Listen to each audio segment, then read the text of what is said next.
Hello guys, तो आज मैं सो के उठा तो मैंने जल्दी से सोचा कि अपनी जाके बुलेट चलाते हैं। गाइस मेरी बुलेट मेरे को दिख नहीं रही। गाइस मैं गैरेज में तो खड़ी करी थी।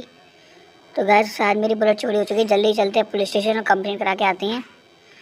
गाइस मेरा बहुत ज़्यादा दिमाग ख़राब होगा क्योंकि मेरी न्यू बुलेट थी। गाइस आपको तो पता ही, मैंने पिछले पार्ट में ली थी। तो अब जल्दी चलते हैं पुलिस स्टेशन और कंप्लेन करा के आते हैं। तो गाइस पुलिस स्टेशन पहुँच चुके हैं। गाइस हमारा ऐसा नसीब है, बार बार पुलिस स्टेशन के चक्कर लगते रहते हैं। पर गाइस कोई दिक्कत नहीं, अपनी थार को करते हैं साइड में पार और चलते हैं पुलिस स्टेशन के अंदर और कंप्लेंट करते हैं। देखते हैं कौन फ्री है, उसी से कर देंगे। गाइस मेरा तो बहुत ज़्यादा दिमाग ख़राब हो रहा है क्योंकि मेरी न्यू बुलेट थी बिल्कुल। तो गाइस मैंने कंप्लेंट कर दी है। इन्होंने कहा हम कोशिश करेंगे ढूंढने की। तो गाइस वापस चलते हैं अपने घर और देखते हैं, अगर हमें मिलेगी तो हम भी ढूंढ लेंगे।